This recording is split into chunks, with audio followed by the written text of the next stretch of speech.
How to uninstall Capital One app from your phone. I'm gonna guide you through the process on how to do it. Let's get started.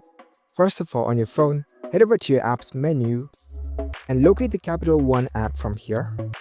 Before uninstalling the app, save your transaction history and account details in case you need to reinstall this app later.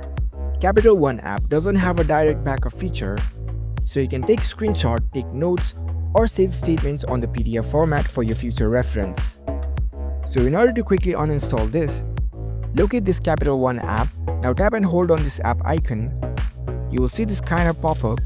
Here you can see the uninstall option. Tap on this.